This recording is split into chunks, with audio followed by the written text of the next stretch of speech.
aqui no Face. Voltamos aqui no Facebook.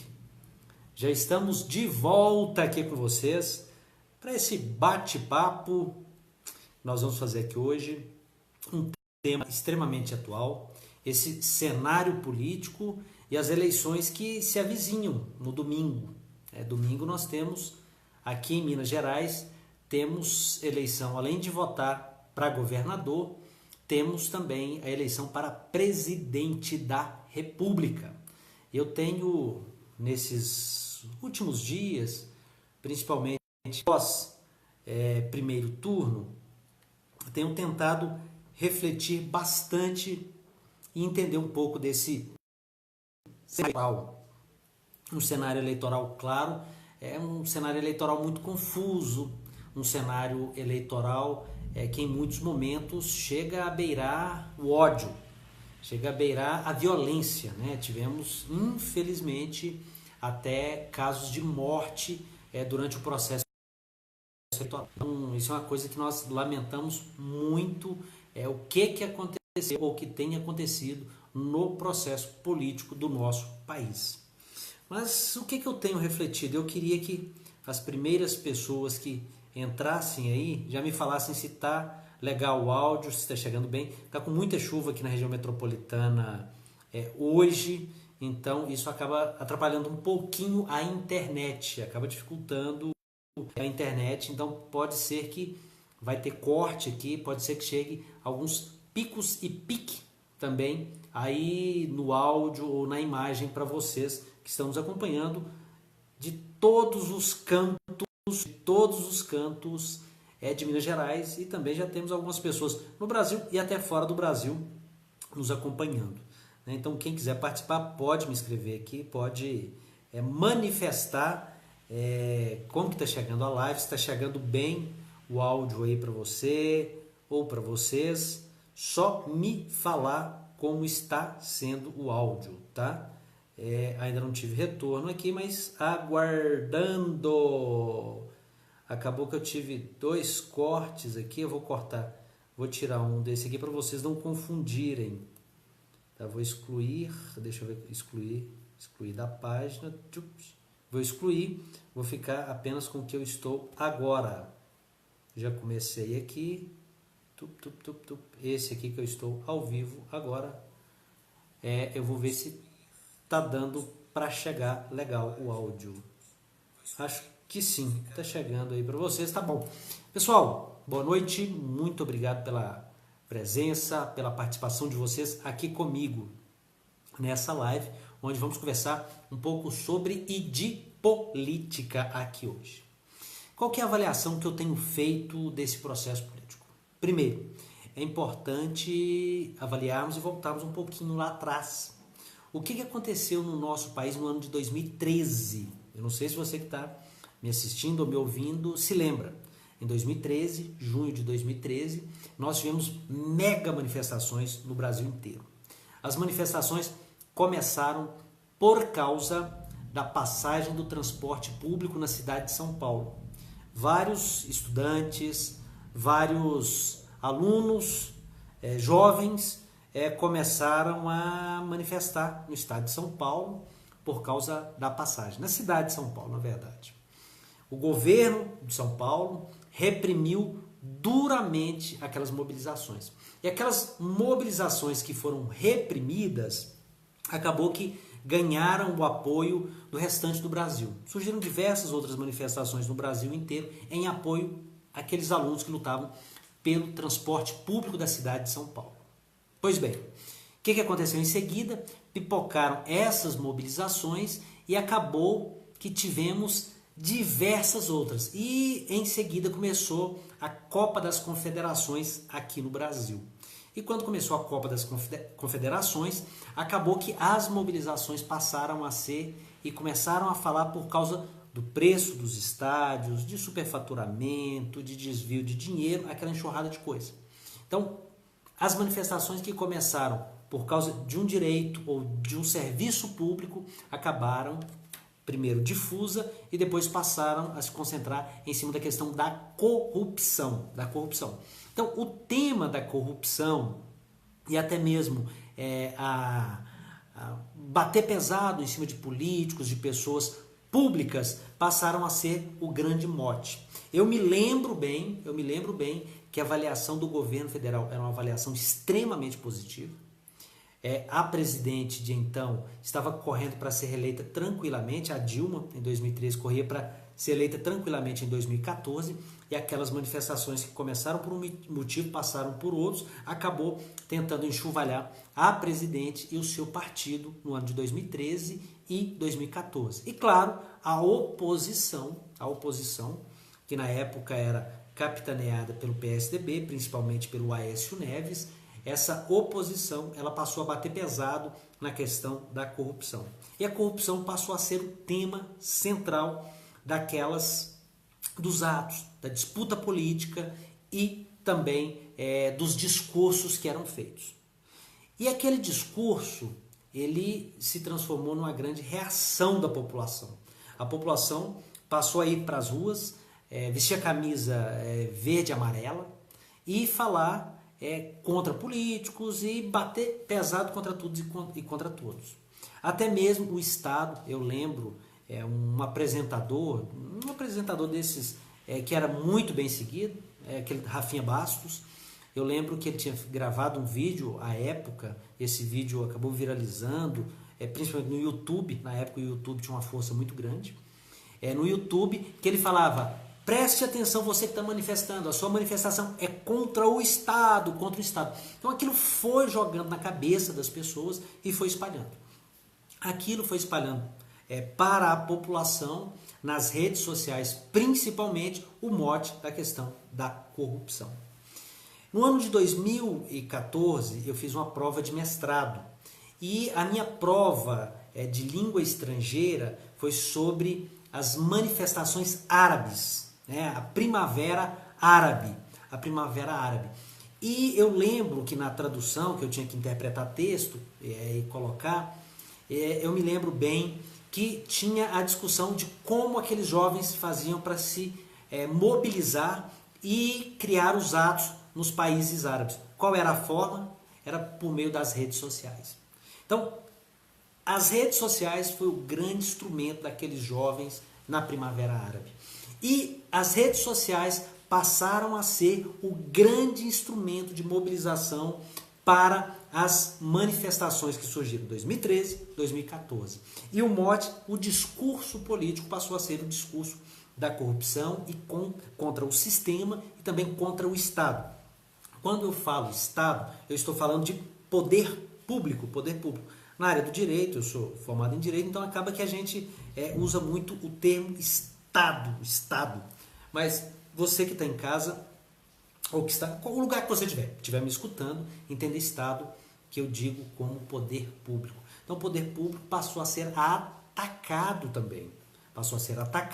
E o poder público foi transformado também como um espaço onde a corrupção se fazia extremamente presente. Se a pessoa falasse, ou falar até hoje, eu estou no poder público, ou ocupo um cargo público, naturalmente as pessoas que abordam já observam de uma forma bem preconceituosa. Ok, então tá. Então, 2014 esse foi o tema. Em 2015, eu já fazendo mestrado, estava na cidade de São Paulo, e foi um dia que ocorreu uma grande mobilização contra a Dilma. As pessoas estavam se mobilizando para defender o impeachment, e tinha um colega meu do Sergipe, o Anderson, estávamos eu, Anderson de Sergipe, Marcelo do Rio Grande do Sul e o Gilberto de Maceió, em Alagoas. E a gente estava fazendo uma avaliação, e o Anderson, sergipano, como eu gosto de chamá-lo, e o Anderson disse o seguinte, naquelas manifestações de 2015, essas já de 2015, que já era do impeachment, porque o Geraldo Alckmin e o Aécio, a Marta Suplicy também, eles tentaram participar de uma dessas mobilizações em São Paulo, ou manifestações em São Paulo, que eram manifestações a favor do impeachment. E o Anderson disse o seguinte: o PSDB está errado, o Aécio está errado, o Alckmin está errado. Essa população, esses manifestantes, eles não estão querendo apenas tirar a Dilma. Eles não estão querendo colocar esses políticos do PSDB e políticos tradicionais. Eles estão procurando uma outra coisa, talvez até defendendo uma intervenção militar. Isso foi em 2015. Os anos se passaram, 2016, 2017 e 2018. E desaguamos nesse processo eleitoral de 2018. Eu tenho tentado entender muito esse processo eleitoral. Tenho tentado debruçar principalmente Minas, São Paulo e Rio de Janeiro para entender o fator ou o fato de diversas pessoas terem sido eleitas até mesmo sem gastar um único papel, ou tradicional na política, ou santinho, sem gastar o santinho.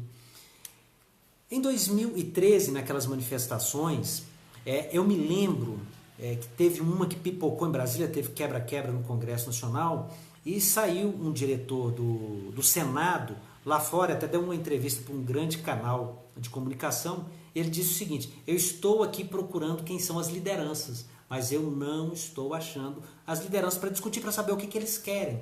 Ou seja, isso dá para a gente entender o quê? Que naquelas mobilizações, manifestações, não existia um rosto, uma liderança, uma pessoa que você podia falar, tá ali o líder desse movimento, ou um dos líderes desse movimento que está acontecendo Brasil afora. Esse rosto que faltava naquelas manifestações 2013, 2014, 2015, esse rosto ele apareceu no processo eleitoral do ano de 2018. Depois, quem tiver um pouco mais de curiosidade, querer aprofundar, peguem os nomes das pessoas votadas ou eleitas, principalmente para a Câmara Federal em Brasília. Peguem Minas, São Paulo e Rio de Janeiro. Vocês vão começar a observar o quê? Vocês vão começar a observar que essas pessoas que foram eleitas, algumas, principalmente com a votação alta, essas pessoas começaram a movimentar por meio de redes sociais de 2013 para cá. Eram pessoas que não existia, o que nós chamamos, ou talvez a sociologia chame de movimento orgânico. Essas pessoas não tinham um movimento social orgânico. Essas pessoas, elas não tinham pessoas para mobilizar fisicamente, mas elas foram para as redes sociais, criaram grupos, criaram páginas, criaram uma forma de comunicar, de se expressar e de mobilizar para movimentar, conduzindo a política. Mais uma vez, eu lembro que está cortando muito o sinal, região metropolitana com uma chuva danada, então a internet fica ruim. Não saiam daí se der um piquezinho, ou se cortar de repente eu volto aqui, não vou sair daqui não, tá? Eu quero fechar essa linha de raciocínio com vocês. Então, vocês possivelmente podem se deparar com esses rostos que vão aparecer, que até então a gente não imaginava, ou também não sabia dessas figuras. Mas essas figuras, elas com toda certeza, elas estavam movimentando e passaram 2013, 2014, 2015, com aquelas, e até 2016, com aquelas movimentações, principalmente pelo Facebook. Então, ou seja, para fechar uma linha de raciocínio aqui com vocês, para vocês entenderem um pouco da minha linha de raciocínio. O que eu estou querendo dizer é que até 2013 existia-se uma forma de fazer política no nosso país. A forma tradicional, a forma da televisão, do horário eleitoral, do papel, que é o famoso santinho, e da publicidade de uma forma geral. De 2013 para cá, nós passamos a ter uma outra forma de se fazer política, uma outra forma de organizar e mobilizar a população. Qual foi essa forma? Pelas redes sociais. Então, as redes sociais, elas passaram a ser o grande instrumento de se fazer campanha. E aonde a gente acha essa principal forma e a prova dessa principal forma de se fazer campanhas e de se fazer política no nosso país? Muito fácil. Independente do lado que você vai falar assim, não, mas está puxando mais para o lado A ou para o lado B. Tente não observar por esse lado apaixonado que as campanhas se tomaram.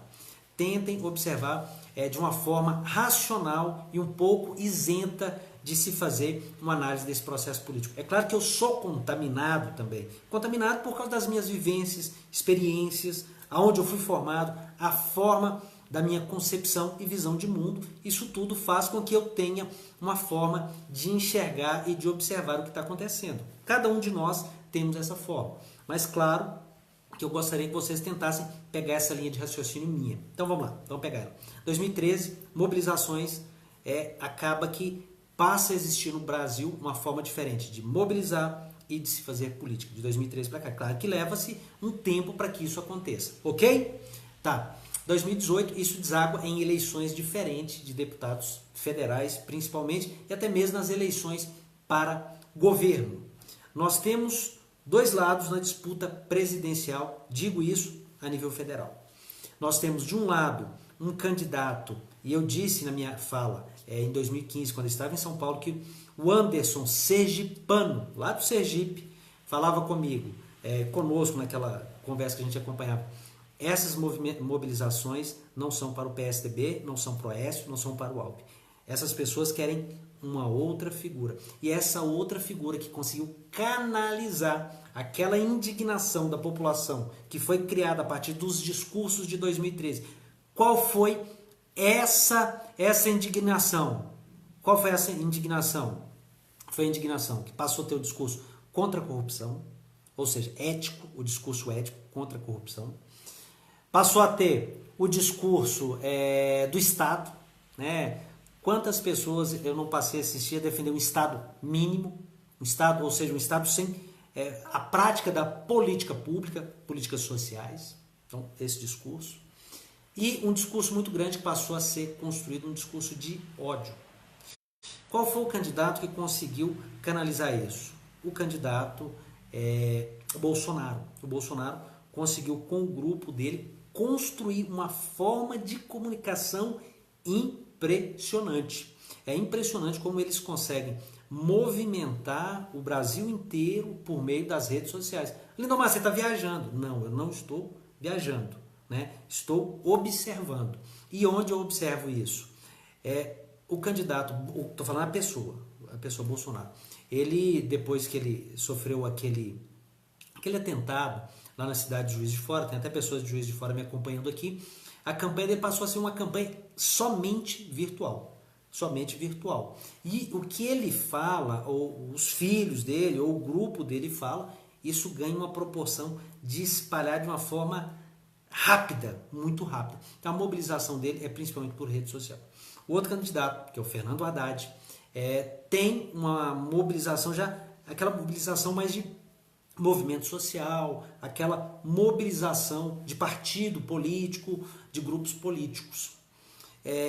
Vocês podem observar, quem está acompanhando as duas campanhas, aí tem que acompanhar as duas campanhas para a gente tentar fazer uma avaliação um pouco mais racional e isenta. Então, o Fernando Haddad tem uma mobilização de movimentos sociais e o Bolsonaro uma mobilização de rede social. Em cima disso, o que nós podemos falar que vai acontecer domingo? Domingo, pelo menos para mim, a eleição para presidente ainda está indefinida. Eu acredito que ainda tem muita coisa que vai acontecer. Hoje, quinta-feira, até às 5 horas, que é o fechamento das urnas para presidente da República. Cravo quem vai ganhar? Não. Não tenho condições de falar quem vai ganhar as eleições no domingo. Se é o Fernando Haddad ou se é o Jair Bolsonaro. Bolsonaro ou Haddad que vai ganhar a eleição no domingo. Não dá para falar qual dos dois que serão os vencedores. Mas eu queria que, acima de tudo, você que está me assistindo, vocês que vão acompanhar minhas lives domingo, eu vou pegar de 17h05 até terminar o processo eleitoral inteiro. Terei convidados aqui para participar comigo, outras pessoas vão participar comigo, até para a gente tentar fazer uma avaliação e entender desse momento. É indispensável, gente, conversar sobre política.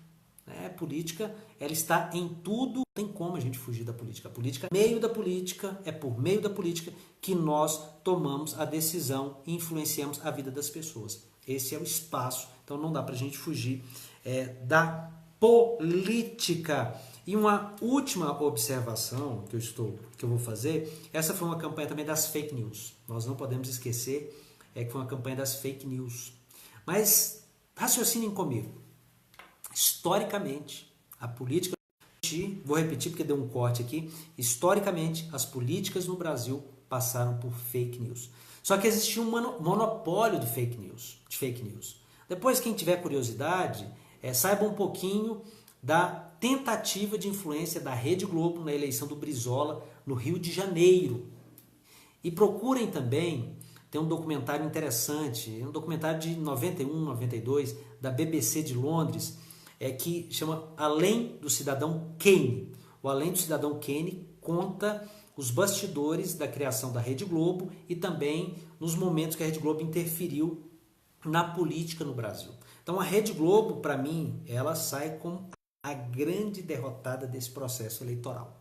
A Rede Globo é a maior derrotada do processo eleitoral, porque a Rede Globo, historicamente, foi responsável por influenciar na decisão nossa para que votássemos no candidato escolhido. E de onde se avalia isso, Lindomar? Olha, primeiro, é sabido por todos nós, independente se você está do lado do candidato A ou candidato B nesse momento. A Rede Globo ela nunca gostou do Partido dos Trabalhadores. Ela nunca foi favorável ao Partido dos Trabalhadores. Então, ou seja, a Rede Globo jamais ia querer um Fernando Haddad no segundo turno. Não ia querer de forma alguma. Da mesma forma que eu observo que a Rede Globo não ia querer um Jair Bolsonaro no segundo turno. Ah, de onde você tirou isso, Lindomar? A própria parceria do Bolsonaro com a Rede Record. A Globo jamais quis que a Record ocupasse um espaço e jamais vai querer que a Record ocupe um espaço que era dela. Um espaço dela de venda de publicidade, receber publicidade do poder público. Ibope gera mais anúncios. Ibope gera um valor maior da publicidade, principalmente publicidade pública nos espaços. Recebe mais. Quem tem mais Ibope recebe mais. E a Rede Globo dominou por anos os valores das verbas públicas por causa do seu Ibope. Então a Rede Globo influenciou nesses processos eleitorais. E não, por que a Rede Globo é a maior derrotada nesse processo eleitoral? Porque a Rede Globo ela não teve o candidato ou os candidatos que ela queria no segundo turno. Então, ou seja, o PT jamais para a Rede Globo.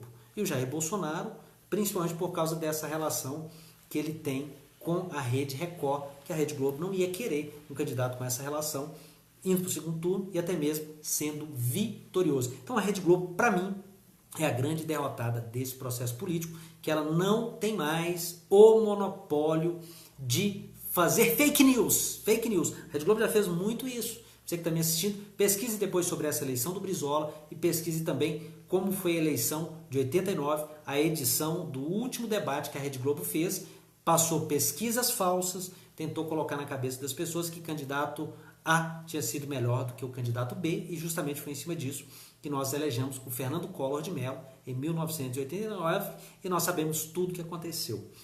Para o governo de Minas, para eu finalizar a nossa conversa, que lembrando a todas e a todos vocês que domingo vai ter uma overdose de live aqui comigo. Vou começar 17h05 até terminar o processo eleitoral e já convido você a participar comigo. Eu vou disponibilizar aqui, tem um instrumentozinho que você clica aí, se você quiser aparecer ao vivo comigo aqui para todo mundo, você tem condições de aparecer. Você vai clicar 1, 2, 3 no quarto botãozinho da esquerda para a direita. O quarto é para mim. Para você aparece um botãozinho verde. Se você clicar em cima dele, aparece para mim, eu te autorizo. Vai um convite para você, você clica, volta para mim e depois volta para você participar. Eu quero vocês participando domingo comigo na maior cobertura pelo Facebook do processo eleitoral. Minas Gerais, Antônio Anastasia e Romeu Zema, segundo turno. Minas Gerais tem um pouco mais de definição. Tem um pouco mais de definição, porque no processo eleitoral de Minas tem uma diferença muito grande do candidato que conseguiu ganhar o primeiro turno ou ganhar no primeiro turno, indo para o segundo turno. Tem aqui uma pessoa querendo participar comigo. Deixa eu ver quem quer participar comigo. Deixa eu aprovar aqui. Se quiser me xingar também, pode ficar à vontade aí. Então, pessoal, Minas Gerais, eu acho que tem um pouco mais de clareza. E a disputa aqui em Minas Gerais é uma disputa que não tinha essa expectativa. Aqui caminhava para ter uma disputa entre o atual governador e o ex-governador. Um candidato novato, que entrou com um discurso de ser novo, mas eu tentei analisar um pouquinho das propostas do Zema, que não tem nada de novidade. Assim. Claro que o partido dele, por ter um nome de novo, talvez isso tenha ajudado a projetar a imagem dele. Está um pouco mais consolidado esse voto do Romeu Zema para possivelmente ganhar no domingo. Mas como o processo eleitoral ficou um processo muito inesperado, então um processo inesperado, quem sabe no domingo não tem uma nova surpresa. Apesar de que eu acho um pouco difícil disso acontecer.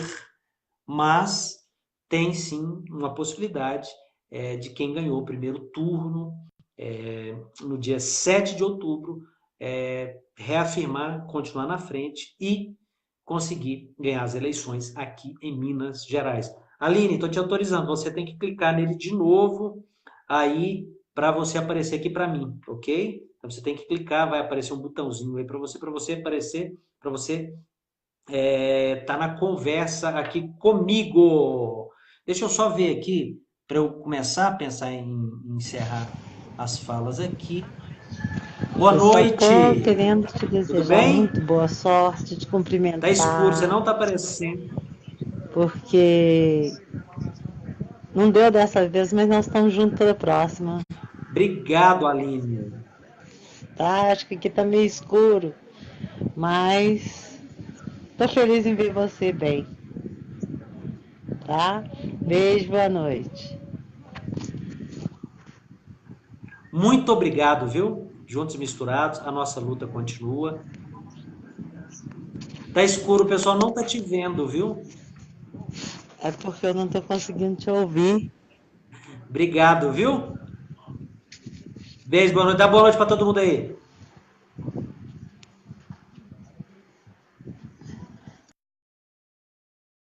Se quiser participar comigo, se você quiser participar comigo no domingo, você que está aí assistindo, ouvindo, faça como a Aline. Clique no. Deu um travamentozinho.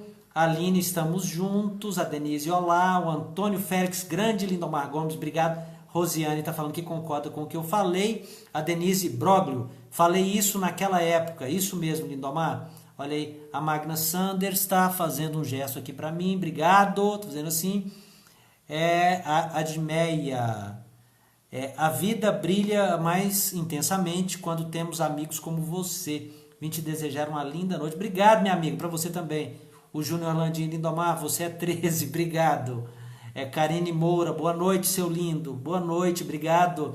Tereza Marcos, boa noite, Lindomar. Aline, falei isso quando vier em Lagoa, verdade. Júnior Landim tá me fazendo um gesto. Ellen Farias, mas se o Bolsonaro ganhar todos. E vou ficando por aqui.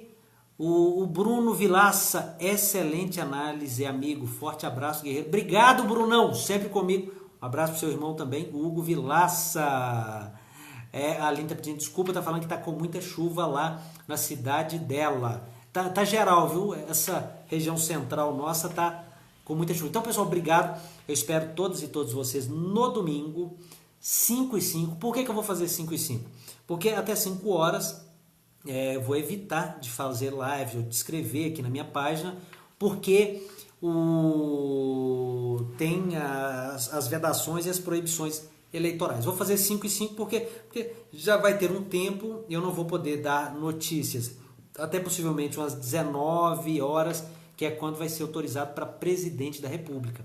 Mas eu vou entrar aqui, nós vamos conversando, a gente vai fazendo análise e quero a participação de vocês comigo ao vivo aqui para todos que nos acompanharem. Um beijo, sucesso, tudo de bom Instagram e Facebook. Tchau!